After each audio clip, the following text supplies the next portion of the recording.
नमस्कार दोस्तों, स्वागत है आपका EDU फॉर इंडिया के प्लेटफॉर्म पर, जिसे आप एजुकेशन इंडिया के नाम से जानते हैं।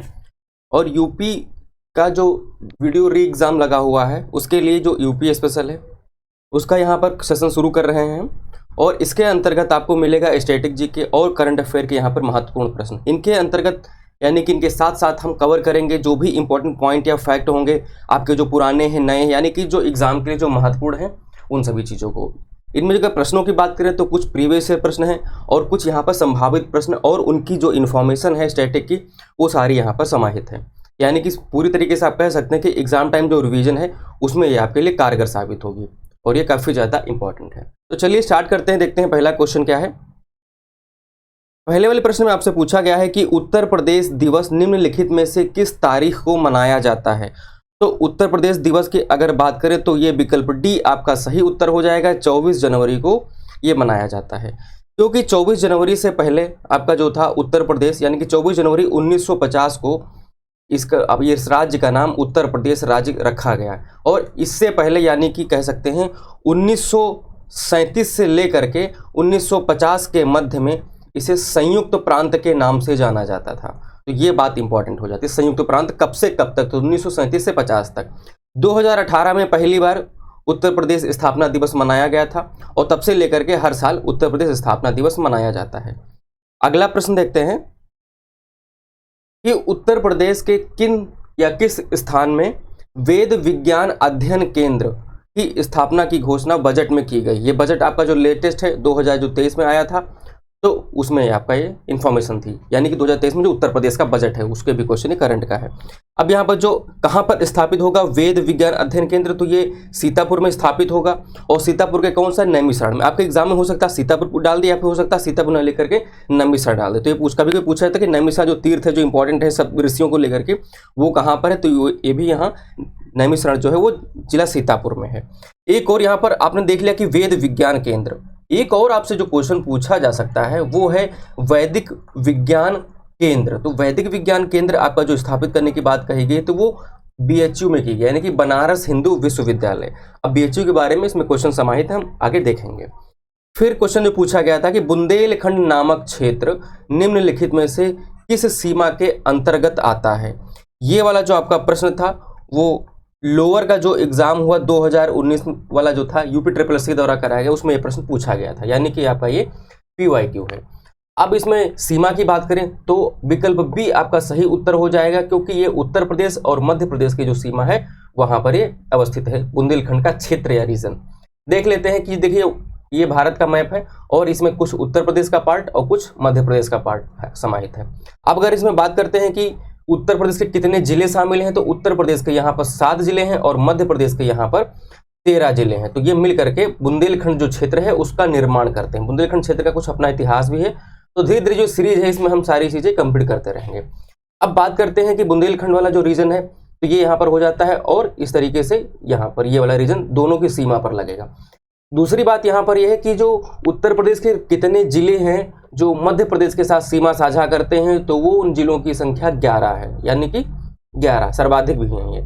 फिर देखते हैं कि राज्य में, यानी कि उत्तर प्रदेश की बात हो रही है, उत्तर प्रदेश राज्य में संतरी की सर्वाधिक पैदावार वाला जिला कौन सा है। तो यहाँ पर विकल्प आपका सी सही उत्तर हो जाएगा, क्योंकि कुछ मात्रा में दूसरे जिलों में भी पैदावार होती है, लेकिन सर्वाधिक की अगर बात करेंगे तो ये सहारनपुर में ही सर्वाधिक पैदावार की जाती है। अब अगर बात करें कि सहारनपुर जिले की, तो सहारनपुर जिला जो है तो वो हिमाचल प्रदेश से सीमा साझा करता है, उत्तराखंड से सीमा साझा करता है, ये राज्य हैं, और एक यहाँ पर हरियाणा से भी सीमा साझा करता है। तो कुल मिलाकर के ये 3 राज्यों से सीमा साझा करता है और ये उत्तर प्रदेश का सबसे जो उत्तरी जिला है। ठीक है, तो इस पॉइंट को आपको ध्यान रखना है। बाकी क्या क्या जिले कहाँ से, उनकी लोकेशन यहाँ पर क्वेश्चन के साथ साथ हम यहाँ पर कवर करते रहेंगे। फिर देखते हैं कि अगला प्रश्न कि उत्तर प्रदेश की नई फिल्म नीति कब प्रकाश में आई। तो इसमें आपका जो विकल्प बी है वो सही उत्तर हो जाएगा कि 22 फरवरी 2023 को ये फिल्म नीति जो है वो प्रकाश में आई। अब इसमें इंपॉर्टेंट क्या है, तो इस नीति में कहा गया है कि कुछ छूट या अनुदान राशि प्रदान करने की बात कही गई है जो उत्तर प्रदेश में आकर के अपनी फिल्म की शूटिंग करेंगे अपनी फिल्म का।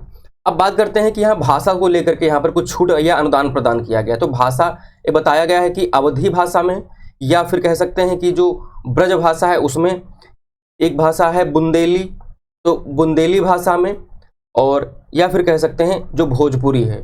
तो इन भाषाओं में अगर शूटिंग होती है, यानी कि कैसी भाषा, ये क्षेत्रीय भाषा है, तो इनमें अगर आपका शूटिंग की जाती है किसी पिक्चर की या फिल्म की, तो उसमें जो लागत है उसका 50% अनुदान ये उत्तर प्रदेश सरकार द्वारा दिए जाने की बात कही गई है। लेकिन यहीं पर बताया गया है कि अगर पिक्चर या फिल्म जो है हिंदी में शूट होती है या फिर इंग्लिश में अंग्रेजी में शूट होती है, तो इसके लिए अनुदान राशि का कुल का 25% है उसे अनुदान राशि में देने की बात कही गई। तो ये भाषा को लेकर के क्वेश्चन इंपॉर्टेंट हो जाते हैं, इसलिए हमने यहाँ पर कवर किया है। फिर अगला क्वेश्चन है कि हर घर जल योजना में एक योजना है ये, तो सर्वाधिक कनेक्शन देने के मामले में उत्तर प्रदेश का देश में कौन सा स्थान है? तो देश में उत्तर प्रदेश का तीसरा स्थान है। यूपी तीसरे स्थान पर आएगा, तो पहले स्थान पर कौन होगा? तो पहले स्थान पर आपका बिहार हो जाता है। और ये कैसे कनेक्शन देंगे? ये नल से जल वाले कनेक्शन हैं।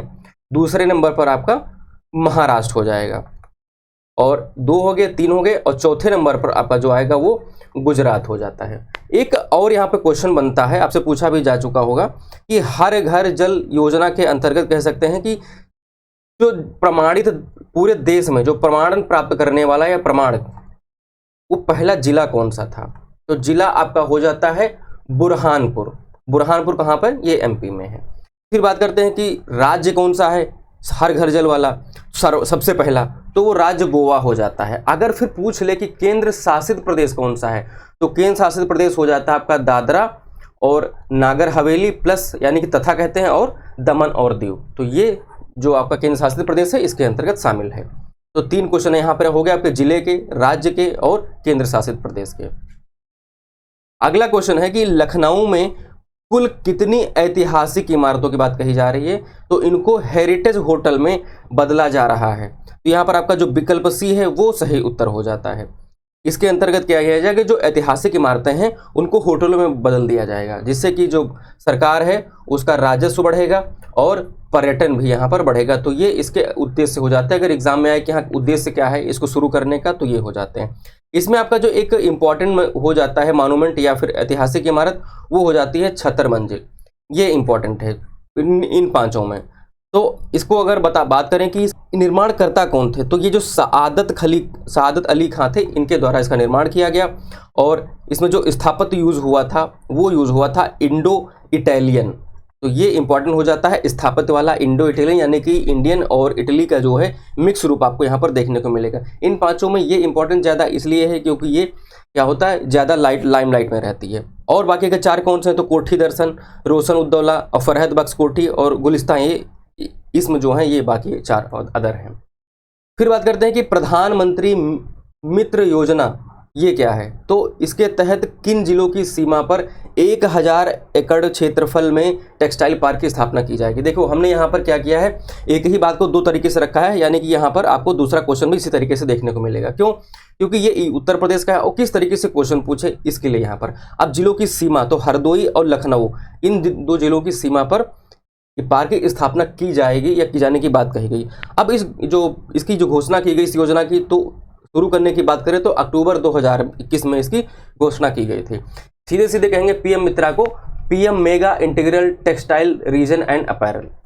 अब इसमें जो पार्क स्थापित करने की बात कही गई तो टेक्सटाइल यानी कि जो कपड़ा उद्योग है उसके लिए, और कहाँ कहाँ पर स्थापित करने की बात कही गई, तो तमिलनाडु, तेलंगाना, कर्नाटक, महाराष्ट्र, गुजरात, मध्य प्रदेश और उत्तर प्रदेश।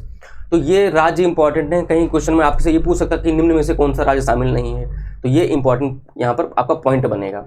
अगला है कि 2026-27 तक इसकी स्थापना कर दी जाएगी, और इस परियोजना के लिए कुल व्यय यहाँ पर कितना है, 4,445 करोड़ रुपए है। और 2023-24 जो बजट में है इसमें 200 करोड़ जो है पहला आवंटन किया गया है इसके अंतर्गत। यानी कि यहाँ पर कुल राज्यों की अगर बात करें तो यहाँ पर कुल 7 राज्य हैं। 7 राज्यों के नाम हमने आपको यहाँ पर बता दिया है, और ये किससे संबंधित है, ये कपड़ा उद्योग से संबंधित है। अब फिर बात करते हैं कि जो कपड़ा उद्योग है तो ये कृषि के बाद में कह सकते हैं कि सबसे ज़्यादा जो रोजगार प्रदान करता है, या फिर कह सकते हैं जो आजीविका का साधन है, वो यहाँ पर जो कपड़ा उद्योग है वो है, वो भारत देश में बात। फिर बात करते हैं कि 18 अप्रैल को क्या हुआ है, तो 18 अप्रैल 2023 को उत्तर प्रदेश के किन 2 जिलों में पीएम मित्र मेगा टेक्सटाइल पार्क शुभारंभ किया गया? तो ये शुभारंभ हो चुका है। डेट अगर एग्जाम में आए उसके लिए यहाँ पर मैंने अगला क्वेश्चन इंक्लूड किया है, तो 18 अप्रैल 2023 को। जिले कौन कौन से हैं? तो 2 ही जिले हैं यहाँ पर, लखनऊ और हरदोई। इनकी सीमा पर किया गया कितना? 1000 एकड़ का। फिर बात करते हैं हेक्टेयर का। फिर बात करते हैं कि उत्तर प्रदेश में कुल कितने केंद्रीय विश्वविद्यालय हैं। तो केंद्रीय विश्वविद्यालयों की बात कही जा रही है, तो ये आपके हो जाते हैं यहाँ पर विकल्प, आपका जो डी है वो सही उत्तर हो जाएगा। तो कुल 6 केंद्रीय विश्वविद्यालय हैं। कौन कौन से हैं? तो पहला आपका है कि अलीगढ़ मुस्लिम विश्वविद्यालय एमयू, ये अलीगढ़ में है। दूसरा आपका इलाहाबाद विश्वविद्यालय है। फिर है तीसरा बाबा साहेब भीमराव अम्बेडकर विश्वविद्यालय, ये लखनऊ में है। फिर है कि बनारस हिंदू विश्वविद्यालय वाराणसी। फिर है कि राजीव गांधी राष्ट्रीय उड्डयन विश्वविद्यालय, ये अमेठी में स्थित है। और रानी लक्ष्मीबाई केंद्रीय विश्वविद्यालय, ये झांसी में है। तो ये सारे आपके लिए इंपॉर्टेंट है। बाकी यहाँ पर हम किस तरीके से क्वेश्चन बनेगा उस तरीके से हम आपको आगे डिस्कस करते रहेंगे। अगला क्वेश्चन है कि पंडित दीनदयाल उपाध्याय पशु चिकित्सा विज्ञान विश्वविद्यालय एवं गौरक्षा अनुसंधान संस्थान, ये कहाँ पर स्थित है?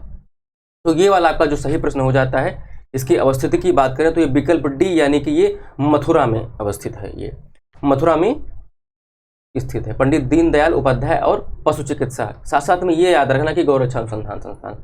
इसकी स्थापना की बात करें तो 25 अक्टूबर 2001 को इसकी स्थापना की गई थी उत्तर प्रदेश सरकार के द्वारा। अगला प्रश्न देखते हैं कि निम्नलिखित में से कौन काशी विद्यापीठ के संस्थापक थे? तो काशी विद्यापीठ और उसके संस्थापक, विकल्प सी यहाँ पर आपका सही उत्तर हो जाता है कि बाबू शिव प्रसाद गुप्ता। और अगर डिटेल में जाएगा, कभी क्वेश्चन अगर आपसे पूछे तो इनके साथ एक शख्सियत और शामिल थे, उनका नाम था भगवान दास। तो इनके सहयोग से ये स्थापना हुई थी। कब हुई थी? तो 1921 में इसकी स्थापना हुई थी। कहाँ पर है स्थित है ये? तो ये वाराणसी में स्थित है, काशी विद्यापीठ।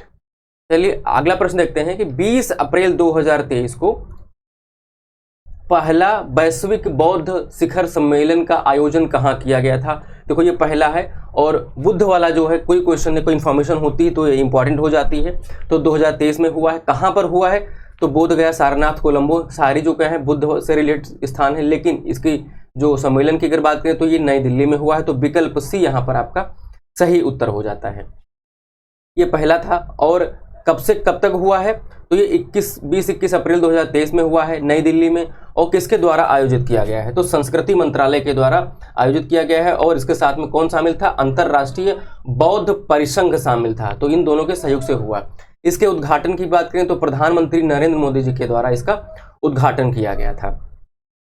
अगला प्रश्न देखते हैं कि उत्तर प्रदेश का प्रमुख वाणिज्यिक फसल है कौन सा है? यहाँ पर एक फसल। तो वाणिज्यिक कभी कभी आपके एग्जाम में लिख करके आ सकता है, कभी कभी आपके एग्जाम में नकदी लिख करके आ सकता है। यानी कि सीधे हम क्या करें, खेत से लें और उसको सीधे बाजार में बेच करके हम पैसा ले पा सकें, तो उसे नकदी फसल की श्रेणी में रखा जाता है। तो कपास, जूट, गन्ना, तिलहन ये नकदी फसल हैं। लेकिन उत्तर प्रदेश में यहाँ पर गन्ने की पैदावार होती है। तो विकल्प सी, ये ऑप्शन पर डिपेंड करेगा। तो विकल्प सी यहाँ पर सही उत्तर हो जाएगा।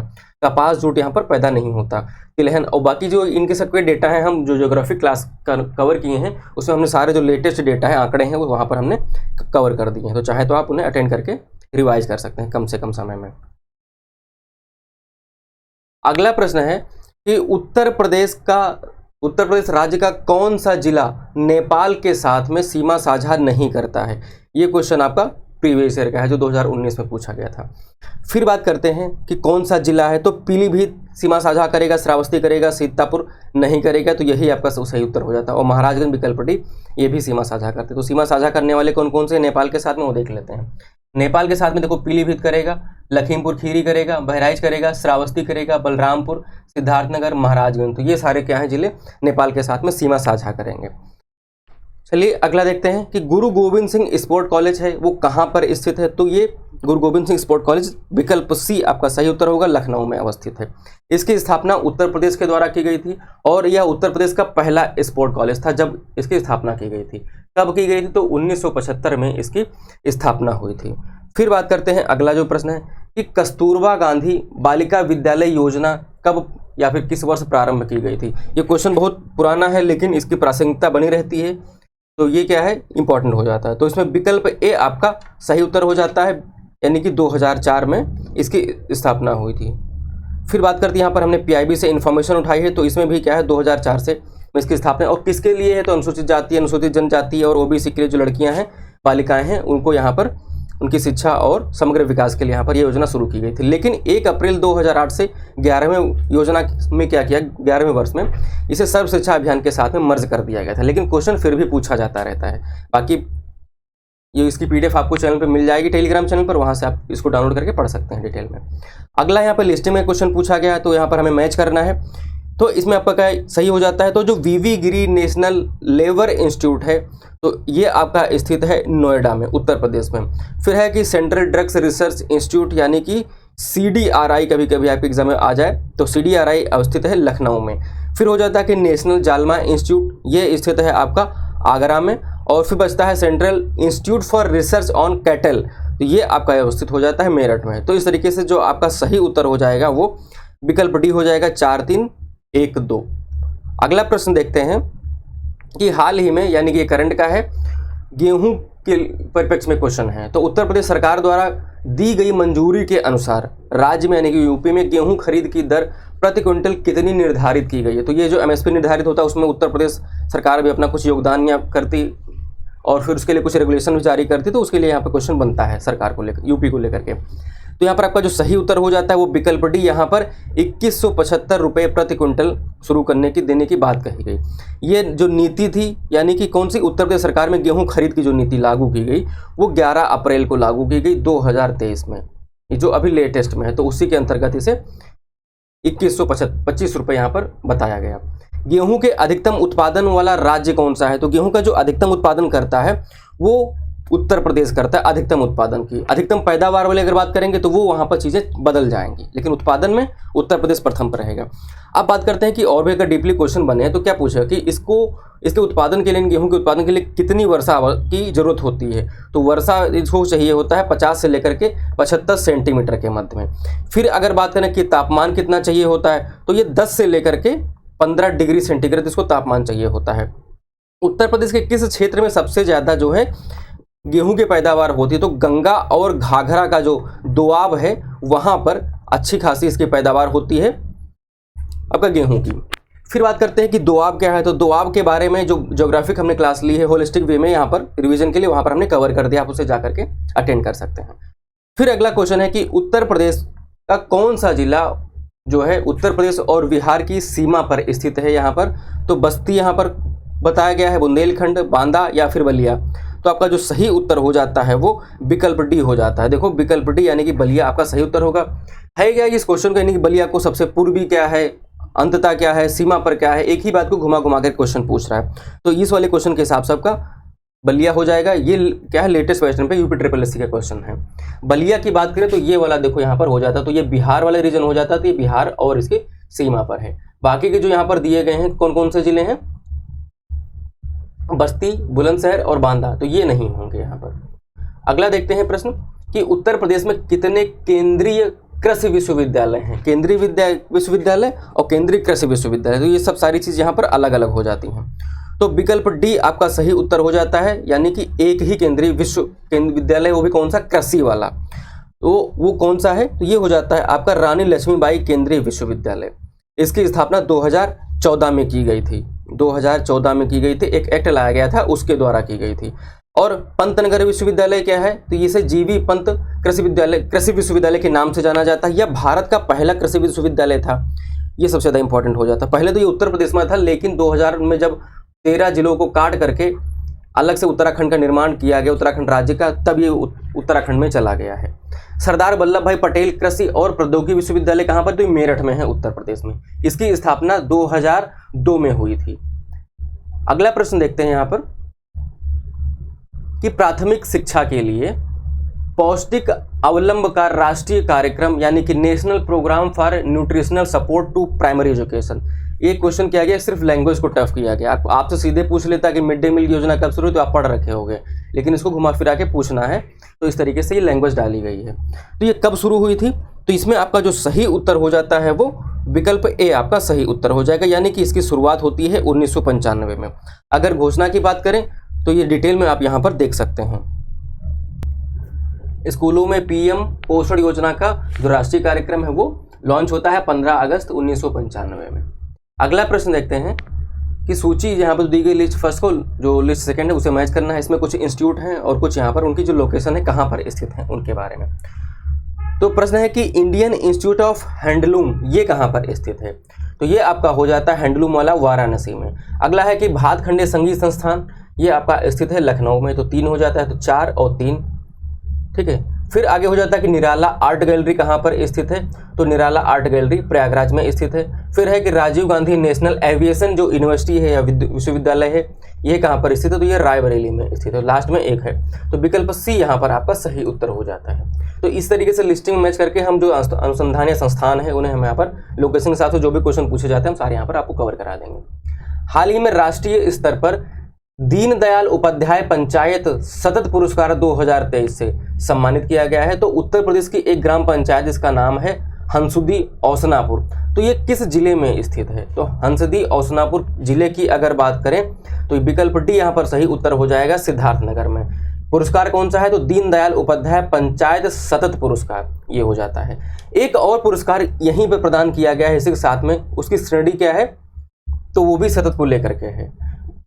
पुरस्कार का नाम है नानाजी देशमुख और ये से क्या है कि सर्वोत्तम पंचायत। तो सर्वोत्तम पंचायत कौन सा है, तो ये मुरादाबाद जिले की एक पंचायत है, मुरादाबाद जिला, तो वहां से इसका संबंध है। तो अगला एक क्वेश्चन अगर इसको ना पूछ करके अगर ये वाला पूछे तो उसके लिए मुरादाबाद जिले की एक पंचायत है, उसका नाम पुरस्कार का क्या नाम रहेगा, नानाजी देशमुख के नाम पर है। फिर बात करते हैं कि उत्तर प्रदेश में किसान वही योजना कब लागू की गई थी, तो ये पीसीएस मुख्य परीक्षा का प्रश्न है, यानी कि उत्तर प्रदेश को लेकर के। तो ये विकल्प डी आपका सही उत्तर हो जाता है, 1992 में किसान वही जो योजना है वो शुरू की गई थी। फिर बात करते हैं कि आंवले का जो सर्वाधिक उत्पादन करने वाला जिला कौन सा है, तो आंवले का सर्वाधिक उत्पादन जो आपका होता है वो विकल्प बी प्रतापगढ़ में, यानी विकल्प बी आपका सही उत्तर होगा, प्रतापगढ़ में सबसे ज्यादा आंवले का उत्पादन किया जाता है। अगला प्रश्न है कि निम्नलिखित में से कौन सा देश उत्तर प्रदेश राज्य के साथ एक अंतरराष्ट्रीय सीमा साझा करता है, तो सिंपल सी बात है, तो एक यहाँ पर आपका जो देश है नेपाल, विकल्प बी सही उत्तर हो जाएगा, वो अंतरराष्ट्रीय सीमा साझा करता है, यानी कि कोई देश सीमा साझा करता है राज्य के साथ में, तो ये वाला एक अंतरराष्ट्रीय सीमा बनाता है नेपाल यूपी के साथ में। अगला प्रश्न है यहाँ पर कि उत्तर प्रदेश के निम्नलिखित में से किस मंडल में प्रथम समाजवादी अभिनव विद्यालय जो है वो खोला गया, तो मंडल की बात करें तो यहाँ पर विकल्प ए यानी कि आपका प्रयागराज सही उत्तर हो जाएगा। अगला प्रश्न देखते हैं कि उत्तर प्रदेश द्वारा 2021-22 के लिए हैंडबॉल खेल में योगदान के लिए किसे रानी लक्ष्मीबाई सम्मान दिया गया, तो ये जो हमारे यूपी के जो खिलाड़ी होते हैं तो उत्तर प्रदेश सरकार के द्वारा इन्हें ये पुरस्कार प्रदान किए जाते हैं, रानी लक्ष्मीबाई पुरस्कार, लक्ष्मण पुरस्कार, इस तरीके से। तो ये क्या है, खेल के संबंध में है, और तो ये प्रदान किए गए थे यहाँ पर हैंडबॉल के लिए, तो ज्योति शुक्ला को यहाँ पर विकल्प सी आपका सही उत्तर हो जाएगा। किस दिन प्रदान किए गए थे, तो ये 24 जनवरी 2023 को प्रदान किए गए हैं 2021-22 के लिए। इस दिन क्या ये वाला की डेट क्यों इंपॉर्टेंट है, क्योंकि ये उत्तर प्रदेश का स्थापना दिवस है।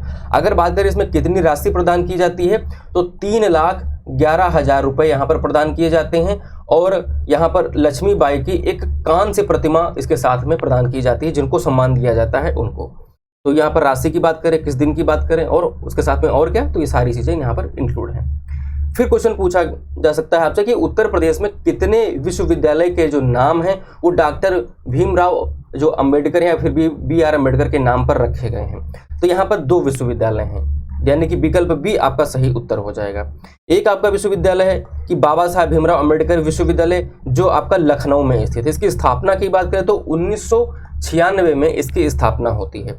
फिर बात करते हैं कि जो ये तो पहला हो गया, दूसरा कहाँ पर है, तो एक है डॉक्टर भीमराव अंबेडकर विश्वविद्यालय, वो आपका आगरा में स्थित है। इसकी स्थापना 1927 ईस्वी में की गई थी। तो इसकी स्थापना और कौन कौन से कॉलेज हैं वो यहाँ पर मैंने लिख दिया है।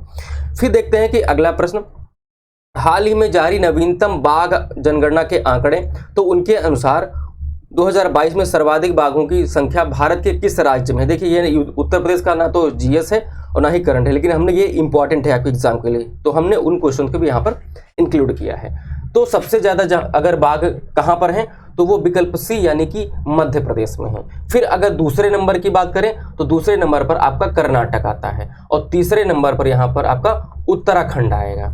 तो ये 2 पहला, दूसरा और तीसरा यहाँ पर आपको मिल गया है। इनकी रैंकिंग। फिर बात करें कि इस जो जनगणना आई है तो उसमें कुल टाइगर कितने बताए गए हैं, तो 3167 यानी कि 3167 जो है यहाँ पे टाइगर हैं। अब यहाँ पर बताया गया ये सब ऐसा क्यों किया गया, तो प्रोजेक्ट टाइगर के यहाँ पर 50 वर्ष पूरे हो रहे हैं। तो प्रोजेक्ट टाइगर शुरू कब किया गया था, तो इसको शुरू किया गया था 1973 में, 1973 में, तो इसलिए यहाँ पर 50 साल पूरे हो रहे हैं। ये आंकड़े आपके जो जारी किए गए थे वो 9 अप्रैल को जारी किए गए थे और इसमें ये बताया गया कि पिछले 4 वर्षों में जो है टाइगरों की जो संख्या में वृद्धि हुई, तो कितनी हुई, तो 6.7% यहाँ पर इंक्रीमेंट देखने को मिला है। तो ये आंकड़े जितने मैं बता रहा हूँ आपको ध्यान रखना है। और यहाँ पर एक आयोजन किया गया, तो आयोजन कहाँ पर हुआ था, ये कर्नाटक में हुआ था। तो यहाँ पर कुछ किसी एक चीज़ का उद्घाटन किया गया, उसका क्या नाम है, उसका नाम है international big cat alliance, IBCA। तो इंटरनेशनल विग कैट अलायंस, ठीक है, ये इंपॉर्टेंट है, आपको ध्यान रखना है। इंटरनेशनल बिग कैट अलायंस पहली बार यहाँ पर शुरू किया, इसका उद्घाटन किया। उत्तर प्रदेश निम्न में से किन फसलों का देश में सबसे बड़ा जो है उत्पादक है, तो ये आपका क्वेश्चन है। तो सबसे बड़ा उत्पादक किन किन का है, तो आलू का है, चावल का है, गन्ना का है या तंबाकू का है। तो यहाँ पर विकल्प आपका जो सही उत्तर हो जाता है, देखो आलू का भी उत्पादन होता है यहाँ पर और गन्ना का होता है, चावल का तंबाकू का नहीं होता, इसलिए 1 और 3 किस में हो जाता है, 1 और 3, तो विकल्प डी यहाँ पर सही उत्तर हो जाता है। क्या आपको पता है कि चावल का जो है सर्वाधिक उत्पादन करने वाला विश्व में देश कौन सा है, उसमें भारत का कौन सा स्थान है और राज्य का कौन सा स्थान है। तो हमने जो भूगोल की क्लासेस कवर की हैं, भारत का भूगोल और विश्व का भूगोल, उनमें ये सारे आंकड़े लेटेस्ट वाले हमने कंप्लीट कर दिए हैं, चाहे तो उन्हें अटेंड कर सकते हैं। वो एक बार आप करोगे तो आपके सारा जो सिलेबस है एक ही साथ में रिवाइज हो जाएगा। इस तरीके से हमने क्लास बनाई है। फिर एक उत्तर प्रदेश का निम्नलिखित में से कौन सा जिला इस राज्य के अन्य जिलों से घिरा हुआ है, यानी कि कह सकते हैं कि किसी भी अन्य राज्य या देश के साथ सीमा साझा नहीं करता है। तो यहाँ पर आपका जो सही उत्तर हो जाता है वो विकल्प सी सही उत्तर हो जाता है। बाकी की बात करें सहारनपुर, ललितपुर, देवरिया, ये क्या है, ये अन्य राज्यों के साथ में सीमा साझा करते हैं। अब बात कर लेते हैं यहाँ पर हरदोई की। अगर बात करें तो हरदोई वाला जिला ये हो जाता है यहाँ पर, तो किसी राज्य के साथ में ये सीमा साझा नहीं कर रहा है, लेकिन बाकी आपके जो सहारनपुर और ललितपुर और जो देवरिया दिए गए हैं इनकी कंडीशन अलग है। देखो सहारनपुर क्या है, अलग राज्य, हरियाणा से, उत्तराखंड से और हिमाचल प्रदेश से सीमा साझा करते हैं। तो इस तरीके से बाकी भी क्या है, इनकी सबके अलग अलग लोकेशन यानी कि राज्यों के साथ सीमा साझा करेंगे। फिर एक उत्तर प्रदेश उर्दू अकादमी की स्थापना किस वर्ष की गई थी, तो इसकी स्थापना की जाती है 1972 में, तो विकल्प डी यहाँ पर सही उत्तर हो जाता है। स्थापना करने का इसका मुख्य उद्देश्य क्या था, तो अगर उद्देश्य आपसे पूछे तो जो उर्दू है उसका उत्थान करना इसका मुख्य उद्देश्य था। फिर बात करते हैं कब किया गया, तो 2015 में लखनऊ में शुरू किया गया। फिर इसमें बताया गया कि जो उर्दू वाला ये जो आपका संस्थान है, उर्दू अकादमी है, यहाँ पर जो है फ्री कोचिंग प्रोवाइड की जाती है, ऐसा भी कार्यक्रम चलाया। तो उसमें कुछ सीटें होती हैं, यानी कि जो IAS-PCS की तैयारी करते हैं उनके लिए भी यहाँ पर कुछ सीटें हैं और कुछ यहाँ पर व्यवस्था प्रावधान हॉस्टल और टीचर के लिए के रूप में यहाँ पर कुछ किया गया है। फिर बात करते हैं कि पेपर टेक्नोलॉजी जो संस्थान है वो कहाँ पर स्थित है, तो पेपर टेक्नोलॉजी संस्थान यानी कि विकल्प ए आपका सही उत्तर हो जाएगा, ये सहारनपुर में स्थित है। देखिए पेपर टेक्नोलॉजी न लिख करके कभी हो सकता है आ जाए कि केंद्रीय पल्प तथा क्या हो जाएगा, पेपर रिसर्च इंस्टीट्यूट। तो पल्प का मतलब होता है जो कागज बनाने से जो लुगदी होती है उसे पल्प कहा जाता है। तो ये नाम न लिख करके कुछ और आ जाए तब भी आपका सहारनपुर होगा। इसकी स्थापना कब की गई थी, तो इसकी स्थापना 11 नवंबर को की जाती है 1980 ईस्वी में। ठीक है, अगला प्रश्न देखते हैं कि पंडित दीनदयाल उपाध्याय पशु चिकित्सा जो विश्वविद्यालय है ये कहाँ पर स्थित है, तो ये पंडित जो आपका दीनदयाल उपाध्याय पशु चिकित्सा विश्वविद्यालय विकल्प भी आपका मथुरा में स्थित होगा। अब बात करते हैं कि झांसी में क्या है, तो झांसी में एक केंद्रीय कृषि विश्वविद्यालय है जिसकी स्थापना मैंने बताया 2014 में हुई थी। बरेली में क्या है, तो बरेली में आपका जो पशु चिकित्सा अनुसंधान संस्थान है वो है किस टाइप का है, ये भारतीय है, यानी कि पूरे भारत को लेकर के है, तो इसलिए इंपॉर्टेंट हो जाता है। इसकी स्थापना 1889 ईस्वी में हुई थी। अगला प्रश्न है कि हाल ही में यानी कि करंट का है कि ग्रामीण महिलाओं को स्वयं सहायता समूह में लाने के लिए एक योजना शुरू की गई। योजना का नाम है संगठन से समृद्धि योजना। तो इसका शुभारंभ किसके द्वारा किया गया था, तो इसका शुभारंभ आपका जो किया जाता है केंद्रीय ग्राम विकास मंत्री कौन सा, गिरिराज सिंह, यानी कि विकल्प ए आपका सही उत्तर हो जाएगा, गिरिराज सिंह के द्वारा किया गया था। अगर एग्जैक्ट डेट आपके एग्जाम में आए तो ये शुरू होता है 18 अप्रैल को, 18 अप्रैल 2023 में। इसमें ये बताया गया कि जो पात्र महिलाएं हैं उनमें क्या किया जाए, कुछ सीमांत ग्रामीण महिलाएं हैं उन्हें सेल्फ हेल्प ग्रुप जो होते हैं यानी कि SHG, जिन्हें हम स्वयं सहायता समूह कहते हैं, इसमें शामिल करना।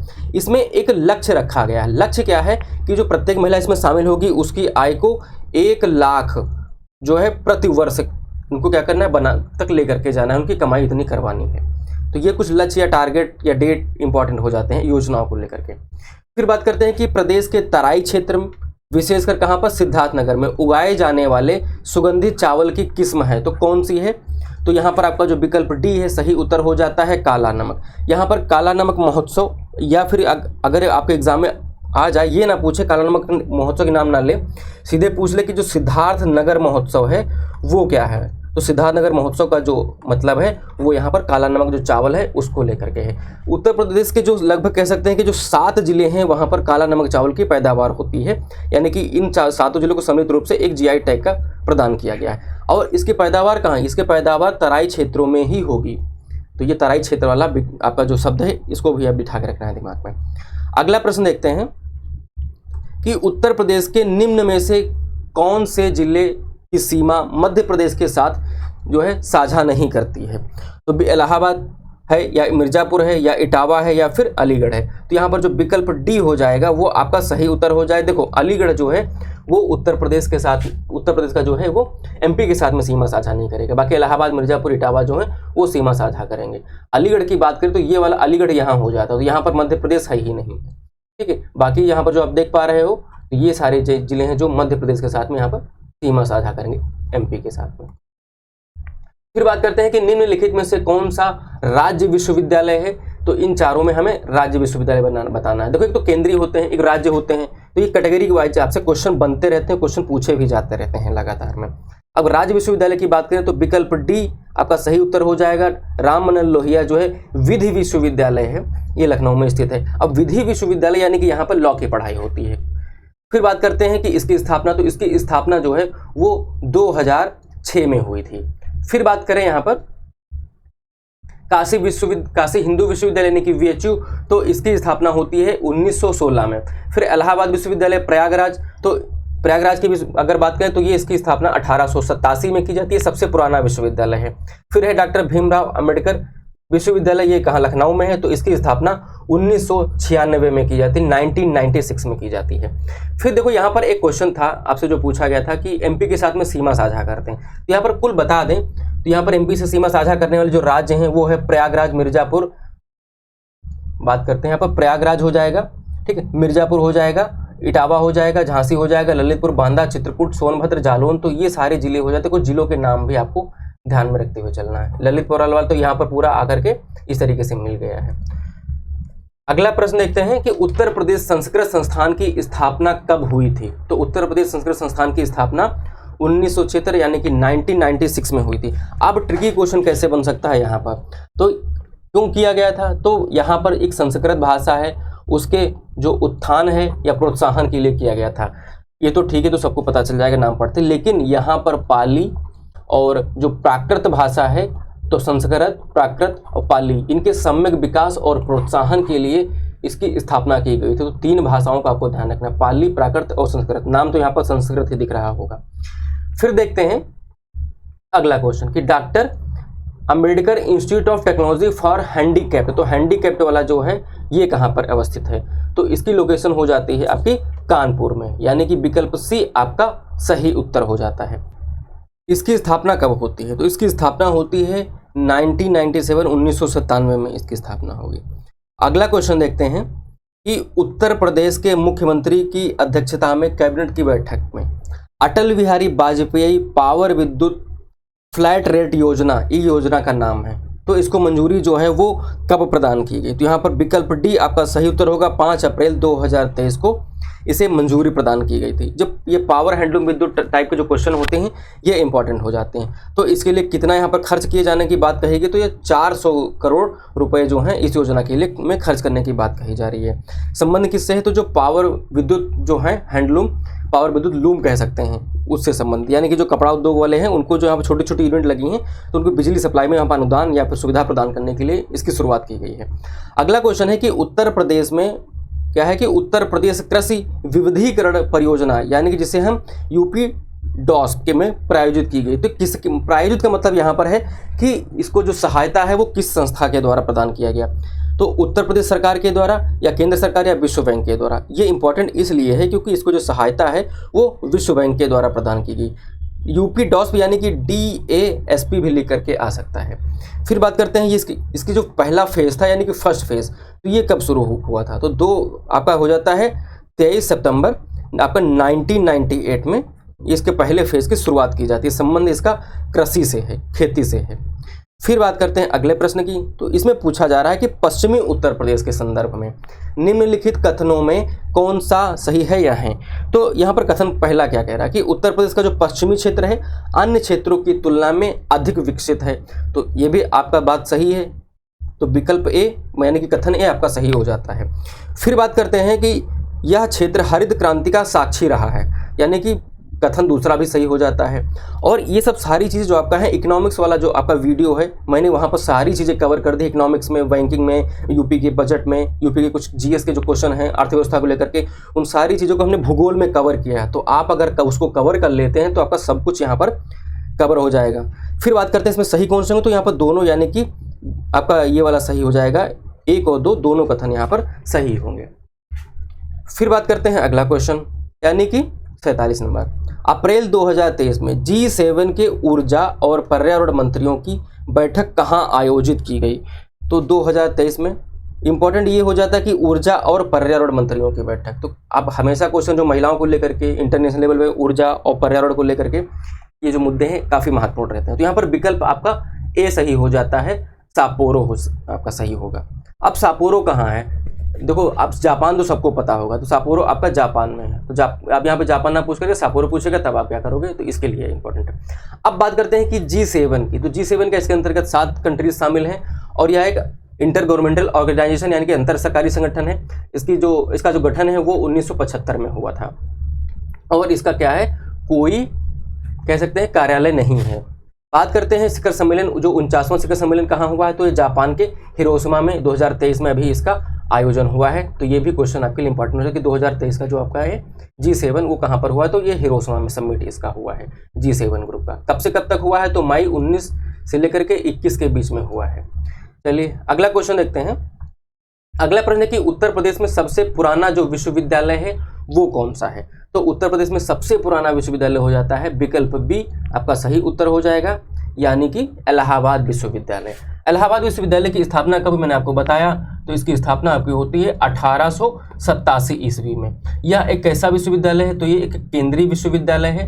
और फिर बात करते हैं, इसे पूर्व का ऑक्सफोर्ड कहा जाता था पुराने जमाने में, तो पूर्व का ऑक्सफोर्ड हो जाता है।